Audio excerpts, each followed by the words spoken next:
नमस्कार छात्रों। आज हम पाठ खुला आकाश जिसके लेखक कुंवर नारायण जी है। प्रस्तुत पाठ एक डायरी विधा है जिसमें लेखक ने अपने मन के भावों को व्यक्त किया है।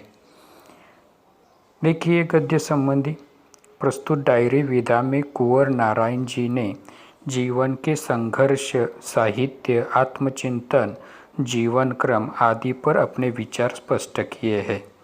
इस पाठ में आपका मानना है कि हमें दूसरों से वाद विवाद न करके स्वयं से संवाद करना चाहिए। मतलब कुंवर नारायण जी ने इस पाठ के द्वारा जीवन में होने वाले संघर्ष तथा साहित्य, आत्मचिंतन, जीवन क्रम आदि विचारों को उन्होंने स्पष्ट किया है। प्रस्तुत पाठ एक डायरी विधा है जिसमें अलग अलग तिथियों को यह डायरी लिखी गई है। इसलिए पहला पन्ना डायरी का है 10 मार्च 1998 का, जिसका शीर्षक दिया है अंदर की दुनिया। देखिए, हमारे अंदर की दुनिया बाहर की दुनिया से कहीं ज़्यादा बड़ी है। हम उसका विस्तार नहीं करते, बाहर की अपेक्षा उसे छोटा करते चले जाते हैं और उसे बिल्कुल निर्जीव कर लेते हैं। अब देखिए, अंदर की दुनिया मतलब आत्मीय की बात की गई है। हमारी आत्मीयता, आत्मीय शक्ति जिसे हम कह सकते हैं। बाहरी वास्तविक दुनिया की अपेक्षा यह आत्मीय दुनिया बहुत बड़ी होती है, लेकिन हम अपने विचारों के अनुरूप उसे निर्जीव बना लेते हैं। आज़ादी, पूरी आज़ादी अगर कहीं संभव है तो इसी भीतरी दुनिया में ही, जिसे हम बिल्कुल अपनी तरह समृद्ध बना सकते हैं। लेखक का कहना है कि अगर हमें पूरी आज़ादी कहीं मिल सकती है तो हमारी इस भीतरी दुनिया में हम उसे पा सकते हैं। केवल उसे हमें समृद्ध बनाना आवश्यक है। स्वार्थी अर्थों में सिर्फ अपने विचार ही नहीं, निस्वार्थी अर्थों में दूसरों के लिए भी महत्व रखता है और स्वयं अपने लिए तो विशेष महत्व रखता ही है। लेखक ने कहा है कि स्वार्थी अर्थों में यह भीतरी दुनिया केवल अपने लिए ही महत्व नहीं रखती, तो दूसरों के लिए भी महत्व रखती है। हम स्वयं अपने लिए तो विशेष महत्व उसका है ही, लेकिन बाहरी यानी कि अन्य लोगों के लिए भी उसका विशेष महत्व हो सकता है अगर उस नज़रिए से उसकी ओर हम देखेंगे तो। अगला पन्ना डायरी का देखिए, जिसका शीर्षक है मकान पर मकान। जिस गली में आजकल रहता हूँ वहाँ एक आसमान भी है, लेकिन दिखाई नहीं देता।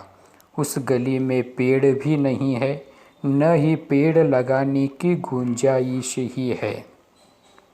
अब देखिए, शहरी इलाका जहाँ पर ढेर सारी इमारतें हमें दिखाई देती है, मानो उन इमारतों की भीड़ वहाँ पर लग गई है।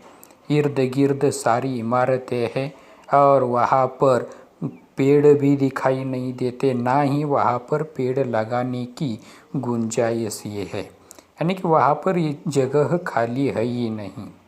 मकान ही मकान है, इतने मकान के लगता है मकान पर मकान लदे है।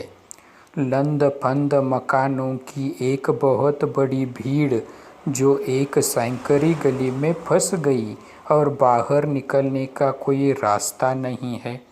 यानी कि शहरों में मकानों पर मकान दिखाई दे रहे हैं, मानो वहाँ मकानों की भीड़ लग गई है और जिसमें से एक आध सांकरी गली दिखाई देती है, जो जहाँ का रास्ता भी बड़ा ही सांकरा ही पतला सा हमें दिखाई देता है। जिस मकान में रहता हूँ उसके बाहर झांकने से बाहर नहीं, सिर्फ दूसरे मकान और एक गंदी व तंग गली दिखाई देती है। यानी कि शहर में जिस मकान में हम रहते हैं वहाँ के झरोके से अगर हम बाहर झांकेंगे तो हमें मकान ही दिखाई देंगे और साथ ही एक गंदी तंग गली वहाँ पर हमें दिखाई देगी। चिड़िया दिखती है लेकिन पेड़ों पर बैठी या आसमान में उड़ती हुई नहीं। बिजलियाँ टेलीफोन के तारों पर बैठी मगर बातचीत करती या घरों के अंदर यहाँ वहाँ घोंसले बनाती नहीं दिखती। जैसे कि हम देखते हैं कि देहातों में हम चिड़िया इधर उधर पेड़ों पर हमें दिखाई देती है, उनका एक प्रकार का कोलाहल हमें सुनाई देता है। लेकिन शहरों में यह चिड़िया जो दिखाई देती है वो पेड़ों पर नहीं तो किसी बिजली या टेलीफोन के तारों पर बैठी हुई दिखाई देती है।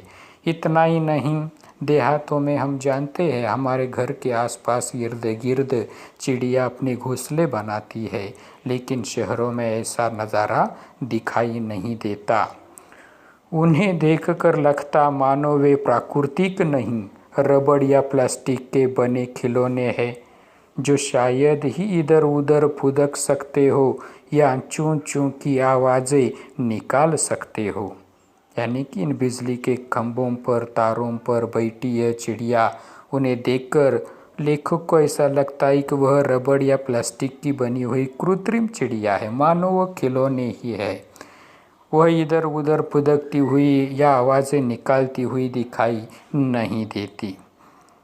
मैं ऐसी सैकड़ी और तंग गली में मकानों की एक बहुत बड़ी भीड़ से, बिजलियाँ टेलीफोन के तारों से, उलझे आसमान से एवं हरियाली के अभाव से जूझते अपने मोहल्ले से बाहर निकलने की भारी कोशिश में हूँ। लेखक चाहते हैं कि शहर का माहौल कितना भीड़ भरा है। लेखक इस भीड़ भरी दुनिया से बाहर निकलना चाहते हैं, खुली हवा में हरियालियों में घूमना चाहते हैं, पहाड़ों में घूमना चाहते हैं। यानी कि ऐसे मोहल्ले से वे बाहर निकलने की कोशिश कर रहे हैं।